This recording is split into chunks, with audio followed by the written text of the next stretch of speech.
Ya, Assalamualaikum warahmatullahi wabarakatuh. Salam untuk semua ya. Ya, seperti yang sudah saya sampaikan pada kesempatan kali ini, saya akan mencoba untuk menjelaskan tentang kontrak perkuliahan ya, mata kuliah kita pada manajemen perangkat lunak. Ya, sebelumnya saya akan sampaikan visi misi program studi kita. Di Teknik Informatika kita punya visi jadi program studi yang unggul ya dalam bidang mobile computing di Sumatera tahun 2030. Ya, sesuai dengan bahasan kita pada kali ini, kita akan membahas ya spesifik khusus di silabus dan kontrak kuliah. Ya, ini adalah deskripsi dan tujuan perkuliahan kita. Ya, kita mengambil mata kuliah manajemen perangkat lunak ya, dengan bobot 4 SKS ya, 3 SKS teori dan 1 SKS praktek. Dan ini adalah merupakan mata kuliah wajib yang Anda ambil di mobile computing. Ya, adapun tujuan daripada mata kuliah ini adalah ya secara garis besar kita bagi atas dua, yaitu menganalisis ya permasalahan bisnis dan sumber daya. Ya, termasuk di situ resiko dan permasalahan dari teknologi komputer ya, khususnya di perangkat lunak.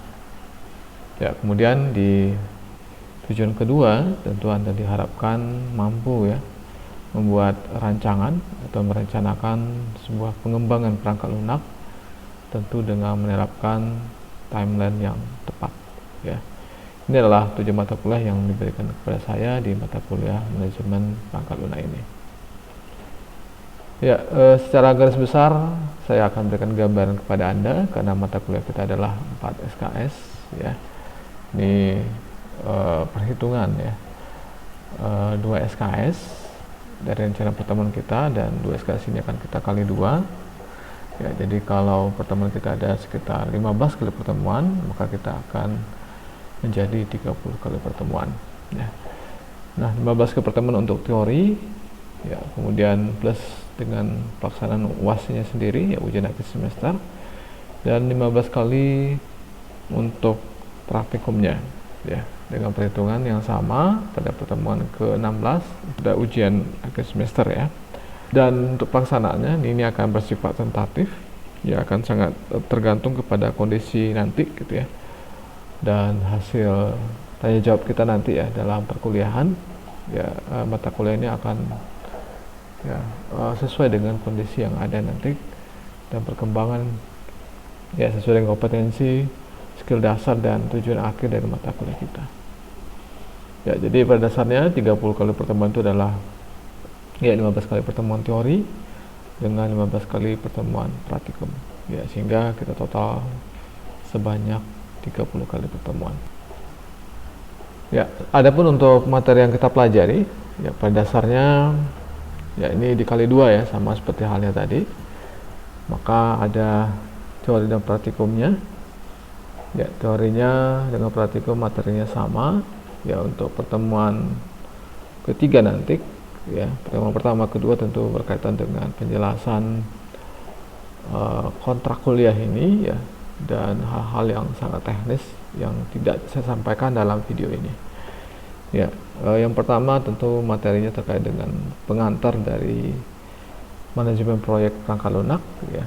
Kalau ada yang bertanya kok mata kuliah ini ada istilah proyeknya ya, karena memang pada dasarnya ini adalah mata kuliah manajemen proyek ya perangkat lunak ya. Dalam hal kurikulum ya, kata-kata yang digunakan adalah manajemen perangkat lunak ya.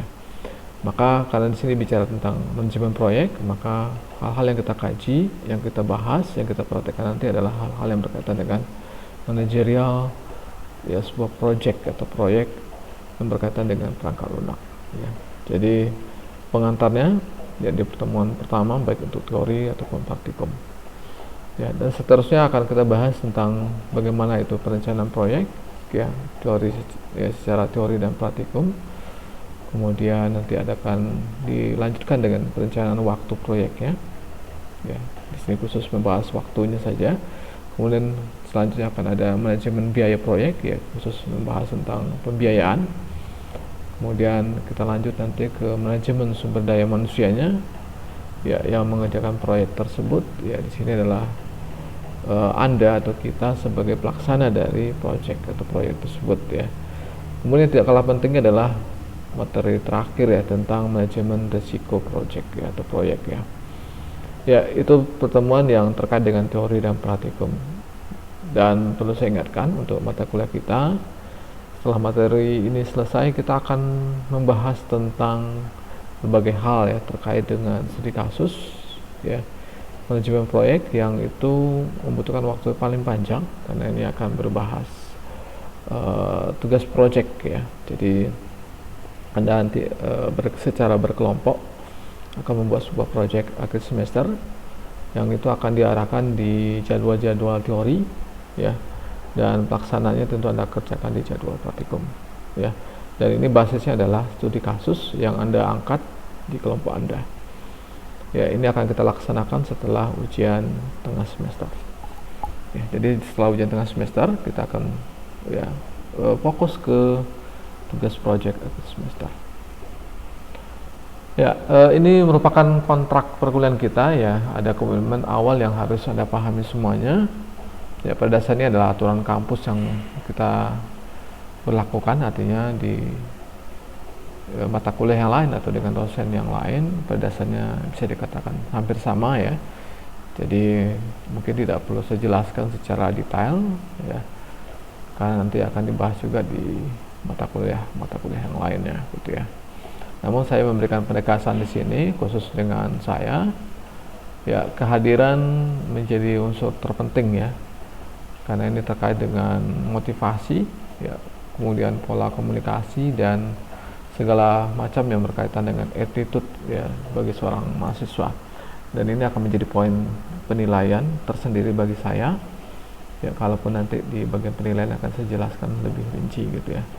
Namun saya ingin sampaikan bahwasanya kehadiran, ya, merupakan salah satu unsur terpenting, ya, dalam perkuliahan, kalaupun dalam pertemuannya belum tentu, ya, kita lakukan secara fisik, ya.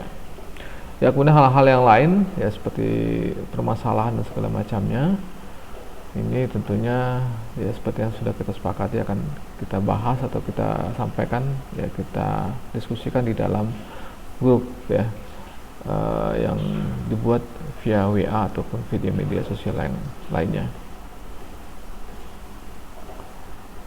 Ya, kita lanjut, ya. Dan ini adalah merupakan unsur terpenting, ya, dari sebuah proses. Ya, ingat ini adalah proses, ya. Jadi dalam proses pendidikan atau perkuliahan, ya, penilaian adalah merupakan hasil evaluasi yang diberikan kepada mahasiswa, yang itu secara terukur dinilai, ya, dengan beberapa komponen, ya. Kalau Anda perhatikan di situ, ya, ini penomorannya, ya, ada 2 nomor 1, ya. Jadi di situ ada nomor 1 2 kali. Nah, ini sebenarnya kalaupun secara persentase, ya, itu ada perbedaan, tetapi sebenarnya secara kedudukan adalah sama, ya. Ya, artinya ini adalah merupakan bentuk evaluasi di tengah semester dengan akhir semester dengan persentase jumlah pertemuan yang sama, artinya lebih kurang 7 sampai kali pertemuan itu akan diadakan ujian semester baik di tengah ataupun di akhir semester.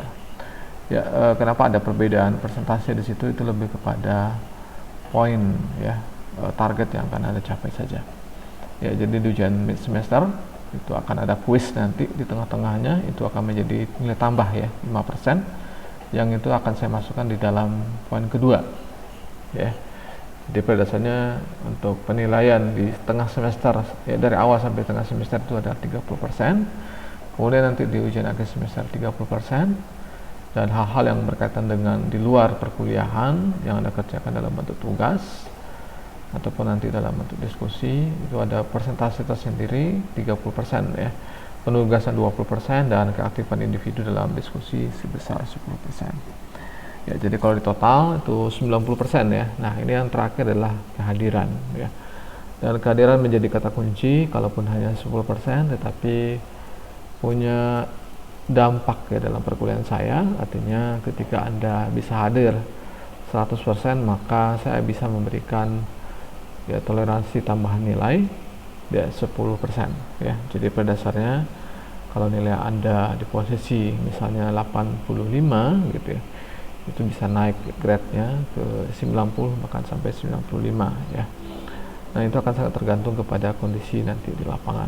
Artinya kalau sebaliknya terjadi ya, absensi yang banyak, ini juga akan menyebabkan penurunan nilai ya dari grade yang katakanlah kalau nilainya 85 bisa sampai ke 80 bahkan bisa sampai 75, apalagi dinilai di bawahnya lagi gitu ya. Nah, sehingga kehadiran kalaupun kecil ya akan memberikan dampak efek yang besar. Jadi di sini hanya dalam bentuk kalkulasi saja, akumulasi kehadiran akan menjadi poin tersendiri dalam penilaian dalam mata kuliah manajemen perangkat lunak ini. Ya, apalagi kalau kita kaitkan dengan pertemuan kita yang masih 50-50 ya, belum clear, belum jelas ya sesuai dengan kebijakan daerah gitu ya, apakah akan ada perkuliahan secara intern nanti secara luring ya atau secara daring. Ya, untuk unsur penilaian ini sama ya. Untuk perkuliahan kita ada poin penilaian dari A sampai E ya. Dan tentunya diharapkan di sini Anda bisa meraih nilai tertinggi, dan sejelek-jeleknya tentu adalah dari penilaian baik ya, atau B, B+, A- atau A ya. Saya tidak berharap ada nilai B-, apalagi C ya, C+, ataupun D ataupun E ya. Ya, inilah referensi utama kita. Ya, jadi ini diharapkan ya kalaupun dalam berbahasa Inggris ya, silakan nanti Anda baca-baca 3 buku utama ini ya. Dan sesuai dengan konsep yang akan kita pelajari ya, buku ini pada dasarnya ya buku-buku 5-6 tahun belakangan gitu ya. Jadi secara kebaruan ya, buku ini cukup bisa diandalkan ya, kalaupun nanti bahkan ya bakal ada buku-buku penunjang lainnya ya. Jadi diharapkan dengan 3 buku ini cukup ya untuk referensi utama kita dalam perkuliahan manajemen perangkat lunak ini ya. Ini adalah buku-buku yang lainnya itu ya. Jadi silakan Anda searching di Google dalam bentuk e-book, bisa Anda dapatkan ya. Jadi di situ ada ya, di luar ini ya ada software project estimasi, ini untuk pembiayaan ya. Kemudian untuk pengembangan itu ada software engineering research, management, dan pen application ya. Itu adalah jurnal-jurnal yang di situ ada 2 ya. Dan ini hasil riset yang berlaku 2-3 tahun belakangan ini gitu ya. Ya, termasuk di sini kita akan membahas tentang business model ataupun business value-nya terkait dengan software nanti ya, software developer atau software engineer ya, yang menjadi bagian dari Anda ya. Jadi secara bisnis yang seperti apa kita akan kaji juga, dan itu adalah buku referensinya ya. Kemudian juga bagaimana Anda juga membahas tentang IT krisisologi smart ya. Di sini Anda akan membahas juga tentang krisis manajemen ya, tentu hal-hal dampak-dampak yang bisa Anda pelajari ya terkait dengan pengembangan perangkat software ini ya. Itu barangkali referensi yang akan menjadi bahasan kita ya. Tentu ini akan kita tuntaskan ya, pada dasarnya seperti saya sampaikan tadi, itu sebelum ujian tengah semester materi-materi seperti ini sudah kita selesaikan ya. Jadi dengan sekian banyak buku diharapkan Anda bisa baca ya, tuntaskan ya, kalaupun belum bisa Anda pahami secara baik ya, dan tentu akan kita lengkapi ya pemahaman itu dengan praktikum setelah ujian tengah semester tersebut ya. Artinya dengan pengalaman Anda membaca, nanti Anda akan menjadi ya, referensi itu akan menjadi problem solving Anda ya, karena ini berbasis studi kasus ya. Tentu ya, kasus-kasus yang Anda angkat dalam kelompok Anda itu Anda selesaikan ya dalam bentuk tugas project yang menjadi penilaian di akhir semester ini, ya. Artinya untuk ujian akhir semester itu dalam bentuk tugas project, ya. Ya, secara detail nanti untuk tugas project akan kita bahas di pertemuan tersendiri, ya. Namun secara garis besar saya memberi gambaran kepada Anda perkuliahan kita. Di situ ada tugas project yang itu poinnya bisa dikatakan ya 50%, ya. 20% dari penugasan dan 30%-nya dari ujian akhir semester itu sendiri. Dan itu saling terkait, ya, sehingga saya sampaikan saya total, ya, akumulasi dari penilaian itu 20 plus 30, ya, sehingga sama dengan 50%, ya. Jadi untuk penugasan dan tugas project itu bisa dikatakan nilainya mencapai 50%, ya. Ya, kemudian terkait dengan metode perkuliahan kita, ya, yang jelas Anda diharapkan aktif, ya, dalam perkuliahan, ya, baik yang berkaitan dengan aspek knowledge-nya, pengetahuan ataupun skill, ya, keterampilan Anda, ya. Jadi effort yang diharapkan bisa terlihat, ya, dari pemahaman Anda sampai skill yang Anda kerjakan nanti secara berkelompok. Ya, yang tak kalah penting tentu, ya, usahakan dalam pertemuan ini Anda tidak terlambat, ya, dalam memperoleh pengetahuan hal-hal yang baru, ya, artinya selalu up to date, gitu, ya. Karena memang secara kajian keilmuan, ya, dunia digital, ya, baik dalam hal hardware ataupun secara software itu juga mengalami perkembangan pembaharuan yang cukup signifikan dan sangat cepat sekali, gitu, ya. Yang jelas di poin ketiga saya ingin sampaikan tidak hanya menekankan pada proses atau penguasaan materi saja, ya, tapi juga karakter. Nah, seperti saya bilang tadi, ya, aspek karakter, ya, bagi mahasiswa itu penting, ya. Kalau bahasa lainnya attitude, ya. Kalau dalam dunia bisnis, ya, attitude itu langsung kunci sukses, gitu, ya. Maka dalam proses apapun pada dasarnya attitude adalah kunci kesuksesan, gitu, ya. Maka jaga attitude Anda, ya, tentukan karakter Anda kemana, ya.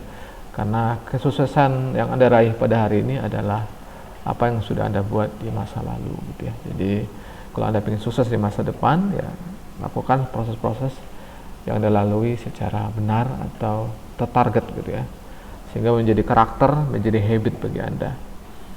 Ya, pada dasarnya pada perkuliahan kita akan banyak menggunakan media-media yang itu tentu Anda sudah sangat familiar, ya. Jadi basisnya karena kita berbasis aplikasi, maka diharapkan sebenarnya kita menggunakan aplikasi-aplikasi atau software-software yang berbasis open source, ya. Kalaupun nanti pada kenyataannya mungkin masih banyak kita temukan yang berbasis license atau berlisensi. Ya, kita banyak juga menggunakan metode-metode e-learning atau seperti Google Meet, gitu, ya, atau nanti media-media yang lain, video, streaming, YouTube, ya, atau media-media website, Google Drive, email, ataupun media sosial lainnya seperti WhatsApp ataupun Telegram. Dan yang terbanyak barangkali dalam perkuliahan kita akan banyak menggunakan case study, ya. Jadi poin terpentingnya adalah di situ, ya, di case study. Ya, yang perlu saya ingatkan, ya, saya di sini adalah sebagai inspirator saja dan sekaligus sebagai fasilitator. Yang paling banyak aktif itu adalah Anda. Jadi saya lebih banyak nanti menginspirasi, memfasilitasi, dan secara bersama kita akan melakukan evaluasi bersama, gitu, ya. Yang jelas penilaian akan berkesinambungan karena memang satu materi dengan materi lain akan sangat berkesinambungan atau sangat sinergi, ya, berkaitan antara satu materi satu dengan materi lain, ya, tanpa bisa ditinggalkan atau bahasa lainnya terintegrasi, gitu, ya. Dan yang paling penting adalah ini, ya, pesannya, jauhkan perasaan takut Anda karena inilah proses pembelajaran, ya. Teruslah belajar, terus kembangkan pengetahuan Anda. Kenapa? Karena kesalahan merupakan salah satu sumber belajar. Jadi kalau terjadi kesalahan yang tentunya tidak Anda inginkan, yaitu adalah hal-hal yang perlu Anda pelajari atau menjadi bahan pelajaran bagi Anda. Dan paling banyak tentu Anda juga bisa belajar dari media-media yang banyak, ya, di luar sana. Ya, artinya Anda diharapkan bisa belajar ya dengan metode interdisipliner, apalagi dengan adanya program Kampus Merdeka ya. Nah, di sini Anda akan ada penekanan pada problem based learning dan skill kompetensi gitu ya. Ya, itu barangkali yang bisa saya sampaikan pada pertemuan ini. Sudah 20 menit. Kalau ada yang mau tanyakan, silakan Anda sampaikan di dalam grup chat kita, baik di Telegram ataupun di media WA Group ya. Sekian dari saya, terima kasih. Saya tutup pertemuan kita secara online ini. Assalamualaikum warahmatullahi wabarakatuh. Salam untuk semua ya, ciao.